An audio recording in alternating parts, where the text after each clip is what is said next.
Buenos días, mi nombre es Isabela Mantilla y el día de hoy les voy a presentar por qué es importante para nosotros entender la geografía y la historia palestina para poder entender el Evangelio. Entonces, ¿por qué es importante entender la geografía palestina?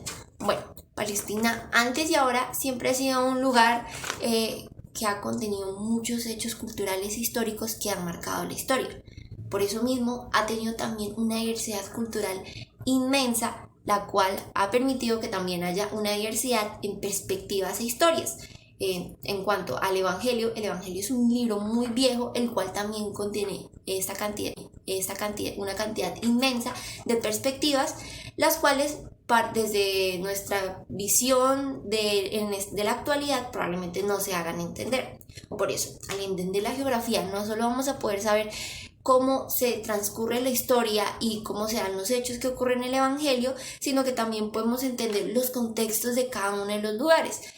Además de esto, también podemos entender cómo es el desarrollo de los personajes de todas estas historias y así poder darnos un contexto que nos permita entender mejor por qué las personas actuaron como actuaron y por qué se dieron las cosas como se dieron.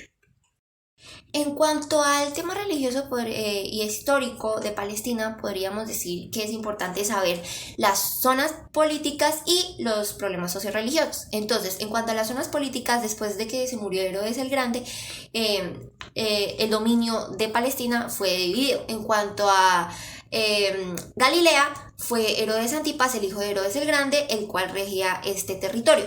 Luego, Idumea, Judea y Samaria fueron anexados a la territorio de la provincia de Siria, el cual era dominado por el procurador de la época, que en este caso era Poncio Pilato. En cuanto a los problemas socioreligiosos, los judíos fueron divididos en 6 grupos, los cuales tenían diferencias religiosas. Unos eran más estrictos que otros.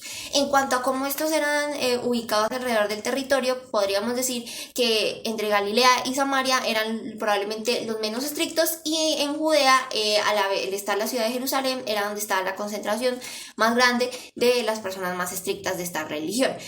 ¿Por qué Galilea y Samaria? Bueno, Galilea era una ciudad en la cual tenía un gran choque cultural debido a que muchos comerciantes de distintas religiones, de distintas culturas, pasaban por este territorio para ir a la ciudad de Damasco. Entonces, para los otros judíos eran vistos como paganos. En cuanto a Samaria, eran donde prevenían los samaritanos, los cuales se creían verdaderos judíos, pero esto no era así, visto por las otras personas, ya que ellos no creían en la importancia de Jerusalén, mientras que en Judea era la concentración donde había mayor cantidad de grupos estrictos de esta religión. Bueno, ahora les diré 4 sitios bíblicos que nos permitan entender un poquito más de la geografía de Palestina y de dónde ha recorrido Jesús. Bueno, el primero se puede encontrar en Marcos 2, 1-12, en donde Jesús cura a un paralítico. Entonces, en este caso ocurre en Jericó, que está cerca al río Jordán y está cercano a Jerusalén, está en Judea. Entonces, ¿por qué es importante? Porque Jericó era una ciudad de paso normalmente para la mayoría de gente para ir a Jerusalén. Bueno, la siguiente sería Emaús, en la que podemos ver Lucas 24:2, en donde Jesús, después de resucitarse, se aparece a 2 discípulos que están de camino de Jerusalén a Emaús. Emaús está un poquito más en el centro de Judea y podría decirse, aunque realmente no está tan cerca, pero está un poquito más cerca a el mar Mediterráneo. Bueno, la otra ciudad sería Betania. Esta también es muy importante porque ocurrió uno de los milagros de Jesús en el cual él revivió a su amigo Lázaro en Juan 11:1. Esto es en Betania, que también está en Judea y está un poquito más abajo, un poquito más cercano al Mar Muerto. Este lugar es muy importante porque ocurrió uno de los milagros de Jesús. También, finalmente, en Juan 2:1-11 podríamos decir que también ocurrió el primer milagro, que es en Caná, que se ubica en Galilea. Está un poquito más al río Rishon y como dijimos, acá fue donde María le pidió a Jesús convertir el agua en vino en las bodas de Caná. Bueno, para saber un poquito más sobre Palestina y para poder lograr hacer hermenéutica o conocer un poquito el pretexto del Evangelio, es importante también conocer su glosario. Les contaré 4 palabras de mi glosario evangélico.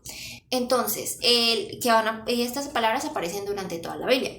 En este caso les contaré sobre La primera sería espíritu, la cual en hebreo la palabra significa viento, soplar o elemento vital.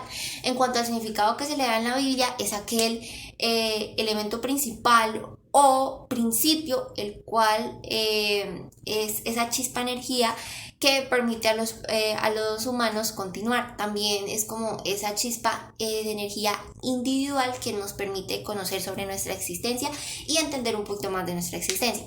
Cuanto a ángeles, ángeles también es una palabra presente en la Biblia, la cual significa mensajero. Entonces estos son seres espirituales, los cuales tienen misiones entre Dios y el hombre. Los ángeles, ángel es por el hecho de ser un mensajero. Finalmente les contaré dos palabras que son un poquito más sobre la geografía, que son Zabulón y Neftalí. Zabulón en hebreo significa dar o ser dotado. En este caso, Zabulón fue uno de los hijos de Jacob y eventualmente este recibió una parte de tierra en los cuales sus descendientes estuvieron, que es en el norte de Palestina. Y Neftalí, al igual que Zabulón, fue un hijo de Jacob, pero en este caso de Raquel. Neftalí significa luchar o lucha, mi lucha, la cual fue dado por el hecho de que él tuvo que pelear con su hermano. Este también, Neftalí, luego terminó siendo un territorio en Palestina.